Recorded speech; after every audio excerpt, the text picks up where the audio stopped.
They want to eliminate that by just getting rid of it, getting their defense on, and continuing this 5-on-5 defense that's so strong. And the opening goal belongs to Georgia this time, and the Swarm lead 1-0 in the game. And Jordan Hall with a little alley-oop there. Randy Stotts finds him on that back door. That is one of the hardest things to defend in box lacrosse because the goalies, despite wearing all those pads, you can see Bouquet is hugging his pipe. He's got to get all the way across. He actually does a great job of coming back, and then Jordan Hall actually buries that back far side. So it goes from one side of the field all the way to the other. Wings, but he's back with Georgia, but more in a passing role this go around. Digby towards the crease, and that time it's Scott Johnston.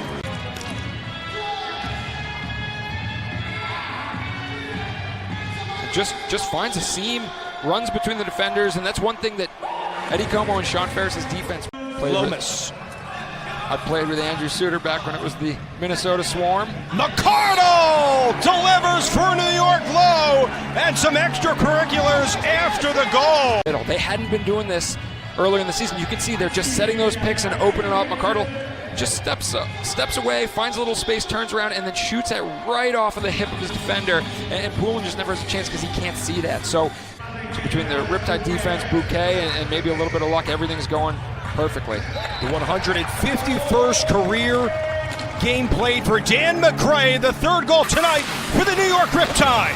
McCardle just came off the bench and no one picked him up, so he had all the time in the world and just buries that short side. A great shot, a finisher's finish. Short side high, gives a little dip of the shoulders and brings that back over Poulin's left shoulder. Outlets in transition to Tutton this time. It's a 3-on-2 for Georgia. Miller walking in, he scores for Georgia. It's 3-2. He might have gotten tripped up as that substitution happened. I think someone was looking for a penalty there, but that leaves Zach Miller wide open in front, and he scores his first goal in a Swarm uniform. See, Radigan had to cover two men that time. Passes, yeah, the Swarm, they have that chemistry of shooting those long passes, and there's Jordan Hall with the shot. Jordan Hall gets his second goal tonight, and we're deadlocked at 3 on the power play goal for the Swarm. And nothing crazy here, just a little seal over the top. Jordan Hall comes around that. He doesn't even come fully around. He just uses Lyle Thompson and the Riptide defenseman as a screen, puts it right off their hip, and it's really hard for a goalie to see that. Georgia.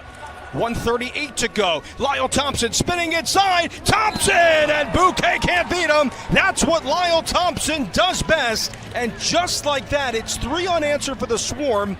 They lead 4-3. Is the biggest thing that you watch. He gets checked here, knocked 2 different directions, finds his feet again, takes his time, and waits out Bouquet to just tuck that in the top corner. That's just Lyle Thompson doing Lyle Thompson things. How about that spin move on Ranigan that time? And just, if you take into account, he's been playing since he was 2-3 years old, and just the culture of box lacrosse in his community. And Zach Miller has his second goal tonight, and it's 5-3 Georgia. And again, this is where the Riptide, it looks like they're just getting slight breakdowns in the communication. This was something has come from the right side of the floor to save Zach Miller, who's been fantastic. And the crease dive is in. It's Shane Jackson right on. For the Georgia Swarm, they have so many weapons. It's like, who do you pick? It's pick your poison there, and they move it to Jackson. He just has that sliver, and he dives across the crease to improve his angle.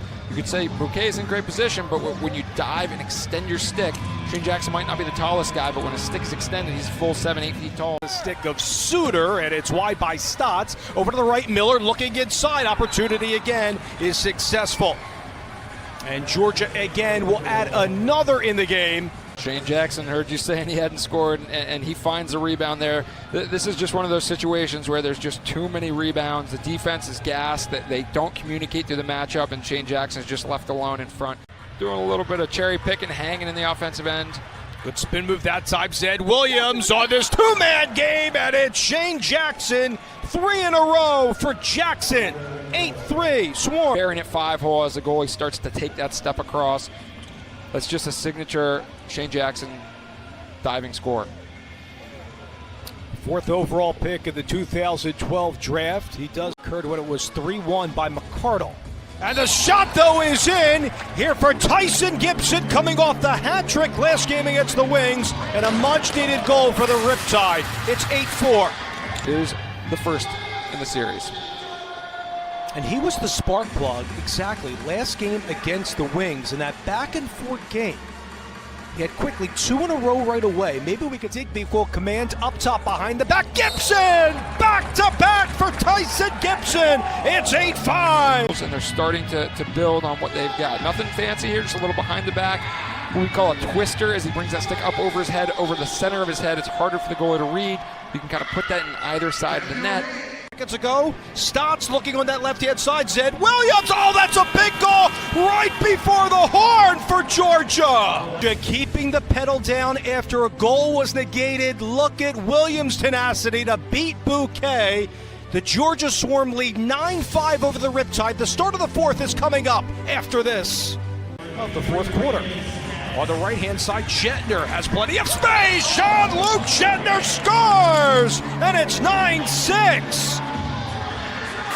Just simple, comes off the nice seal there by McArdle. McArdle pushes Sellers in, that gives him the room down the side, and he just makes the most of that opportunity, putting that far side. Is Radigan here on Lyle Thompson. Gets the seal there. Thompson walking in. This is dangerous, and Lyle Thompson has his second goal tonight. It's a 10 spot for the Swarm. It is 10-6 Georgia. When he has time to just dance across the crease, he's going to get his head up. He's going to find those open seams. He's going to put it 5-hole. But you can see Randigan gets picked off, and now just a tough spot to be put in there where you have to pick between two of the most deadly shooters. Danny. I talked to Jordan McIntosh earlier this week, and I said, give me one word to describe Lyle Thompson. He said electric, and he said, guys. Yep, that's Kieran McArdle with the hat trick tonight, Danny, and it makes it a 3-goal game, 10-7 as McArdle back in the lineup. Speaking of electric, this place is getting loud. They felt this last week or 2 weeks ago against the Wings as the comeback started. Got 10 minutes left, 3-goal game. That is right where, if you had told the Riptide team that they'd be within 3 with 10 minutes to go, I think they would have taken that. For New York, and it's Longboat now. Longboat thought about over the top. We'll get it back on the low shot. Dan Lomas goes low and strikes for New York. It's 10-8. Low Lomas. Late in the shot clock. These are where earlier in the year they just weren't able to put these on net, and now they're putting them on net, and good things happen when you take shots. Carpool together, and he told me then when he came over to New York, he made sure to tell Reggie Thorpe, you got to get Dan Lomas, guys. Radzowitz scores, and it's a 1-goal game. Cody Radzowitz with his second goal in his rookie season, and a big one at home by Radzowitz here.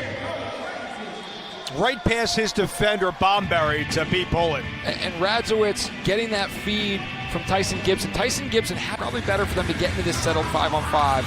Lomas ties it up! Dan Lomas with his second goal tonight, and we're level at 10. That is 4 straight goals for the New York Riptide. What a comeback! Ball, if it's going in and they are shooting these outside shots, and Poulin is having trouble seeing them right now. They're burying everything from the outside. They're going through screens. You can see, I don't think Poulin had a clean sight on that ball as it went right over the defender's shoulder there. So the more they can keep throwing the ball to net, 10 possessions, so they got to make the most of everyone they have. And there's the go-ahead goal by Dan Lomas. He has the hat trick. It's 11-10 Riptide. Ton of space for Lomas, and he beats Poulin, who was allowed 5 consecutive to New York. If it wasn't for that Radzowitz goal in transition, Lomas would be on the natural hat trick where you get 3 right in a row. Dave, I'll tell you this, that those yellow jerseys, there's no panic in them. You have a lot of cool cucumbers out there. Lyle Thompson, Grace dive goal. Deadlocked at 11. Nice try. Hat trick for Lyle tonight. Happy. Feels like that pick in the back was a little too much. Trying to sell it as he goes down onto all fours there, but Lyle Thompson, automatic. Great screen there by Randy Stotts as well. Shane Jackson back out there on the right-hand side. Got the screen by Hall. Behind the cage it goes, cutting Lyle Thompson. And just like that, it is 12-11 Georgia. There's cutters off ball. And Lyle Thompson, so quick, so fast, he just cuts him. When you give him that kind of space, he's able to find a seam. See him just cuts off the back, and then buries that. Bouquet actually didn't even know where the ball was because he's out looking at the cutters. A wide-angle shot, ricochets high, 20 seconds to go in regulation. Shot clock is unplugged. New York has to hurry here, and they're getting their offense players back out here on the floor. Crowd rises at Nassau Coliseum. Under 10 seconds to go. Chetner to the left. Gibson thought about it. Cross-floor pass. It is in! And the officials give the word! Are you kidding me? 1.3 seconds to go! And we are deadlocked at 12. Another look at it. Thorpe. Right pass Pullen. And the official again. At first he said a reset of the shot clock, and then it appeared on that shot by our great crew that it does go past the line. Right there. And no one's in the crease. Under 2 minutes, they're going to review everything. So that's why we're in the booth taking a look at this. But the way that ball bounced, I think it actually initially hit the back of the net first, but the way that ball bounced, it was behind the line, and they called it a goal, so they're really going to have a lot to turn that over. But oh my that diagonal goodness. pass by Gibson. You've commented on his passing tonight, Mitch. Yeah, that's in. That's 100% in. Whether or not it hit the net the first time, that is fully over the line. And man, this place is about to erupt. Here's the official word from Grenier. Good goal. And we're level at 12 apiece. Gale Thorpe with his 5th goal this year. Jetting inside again, it goes off the pipe. Bouquet was there yet again. Suter collides. Chance the opposite way. Here's the captain, Dan McRae. 1v1. McRae bulldozer his way. Shoots. He scores! The captain, Dan McRae, lifts New York to the first win in franchise history. 13-12 over the Georgia Swarm. What a way to end it. The captain leads him to victory. John Ranigan with a chance. Man, he's going up and giving Bouquet a huge hug. What a team effort from top to bottom there. Contributors all across the board. Dan McRae with his first in the OT, and Dan McRae wins it.